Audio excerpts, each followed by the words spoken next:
Subhanahu wa taala karena karunia-Nya kita semua di sini bisa hadir di sini untuk mengikuti sholat berjamaah, dan insyaallah nanti selama 7 menit saya menyampaikan berhubung maksimal 7 menit. Untuk itu marilah rasa dan syukur kita ikrarkan dengan kalimat takbir. Alhamdulillahirabbil alamin. Dan salam menjasa kita dan kesucian kita Nabi Muhammad sallallahu alaihi wasallam. Yang senantiasa kita harapkan selamanya mulai sekarang sampai nanti di hari kiamat. Bapak Ibu yang saya hormati, pertama saya sampaikan bahwa terakhir saya menyampaikan materi adalah tentang ikhlas bekerja, dan materi saya bisanya hanya masalah ikhlas tok, tidak ada yang lain-lainnya. Kalau yang fikih kemarin Ibu Siti Merawat dan Pak Sugeng Pak Fatur sudah menyampaikan yang kaitannya dengan fikih dan amalan-amalan yang baik untuk kita.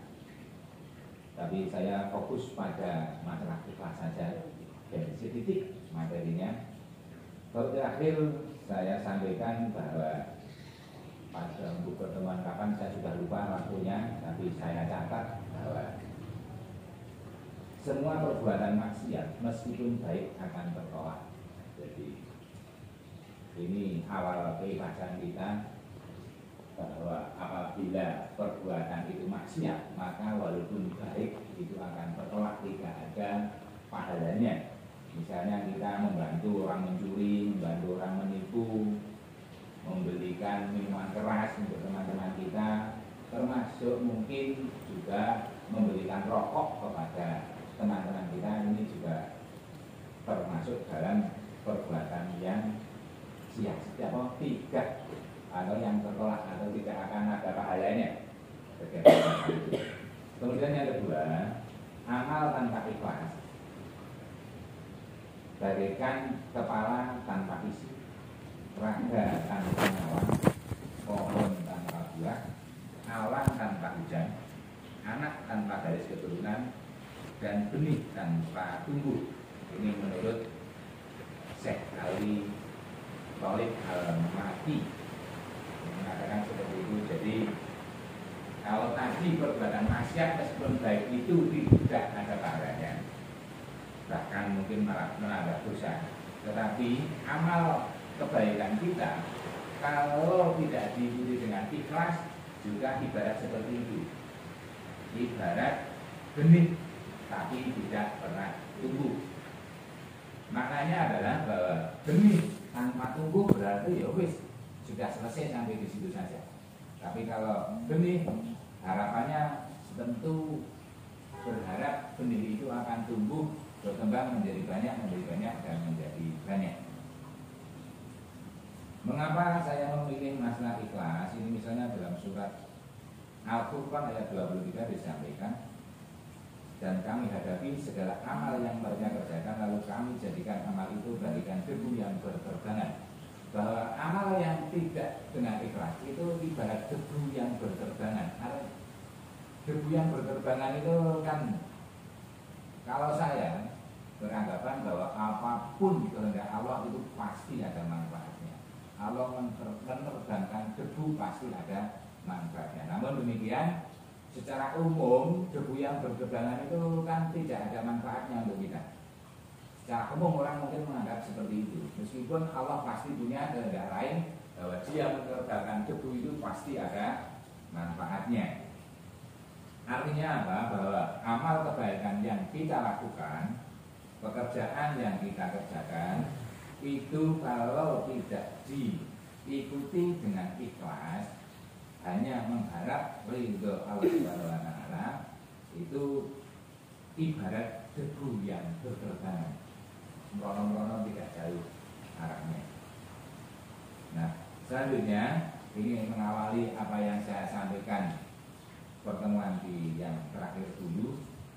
Yang selanjutnya bahwa ikhlas itu sangat bermanfaat untuk kita karena ikhlas akan membuat manusia dapat bertahan hidup. Banyak orang yang melakukan pekerjaan menjadi frustasi, menjadi putus asa karena tidak ikhlasnya, karena berharap terlalu banyak dengan hal-hal yang sifatnya keduniawian. Kalau berharapnya banyak, mungkin kita manusia pasti berharap banyak untuk materi. Tetapi kalau terlalu banyak kemudian tidak tercapai, ini yang seringkali menimbulkan frustasi, menimbulkan putus asa. Akhirnya di hal yang lain dikatakan bahwa putus asa itu mendekatkan pada kekufuran.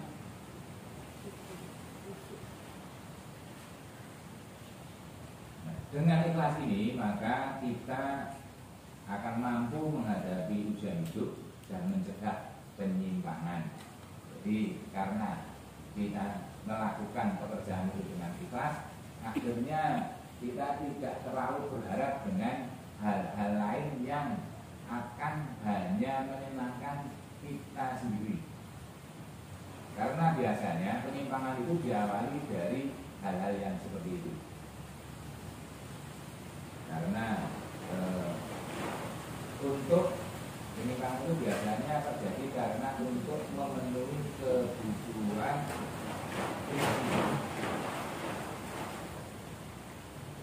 yang kedua, ini yang tentu sangat kita harapkan, bahwa buah dari keikhlasan adalah surga di akhirat. Jadi bahwa yang nanti di awal saya sampaikan sebagai flashback pertemuan yang dulu, dengan kita melakukan apapun pekerjaan kita, ibadah kita itu dengan ikhlas, maka buah keikhlasan adalah surga di akhirat.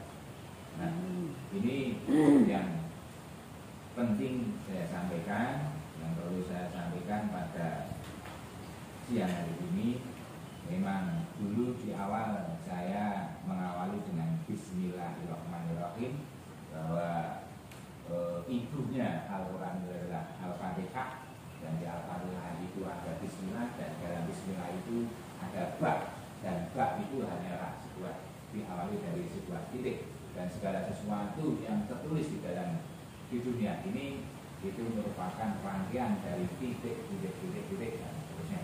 Itu awal sekali saya sampaikan dulu seperti itu. Nah, kita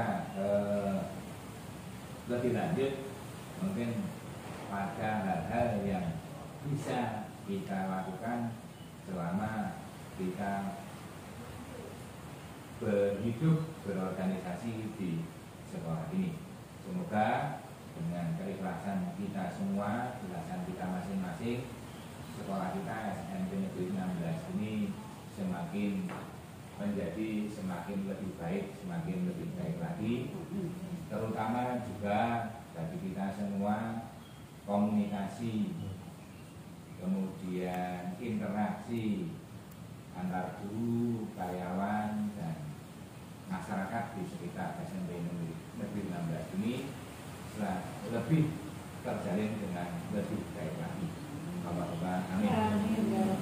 Kesimpulan pada siang hari ini adalah bahwa ikhlas bukan hanya sebatas diucapkan, namun lebih bermakna jika dilakukan. Demikian yang bisa saya sampaikan. Segala kekurangannya mohon maaf. Saya akhiri. Wallahul muwaffiq ila aqwamit thoriq. Assalamualaikum warahmatullahi wabarakatuh. Waalaikumsalam.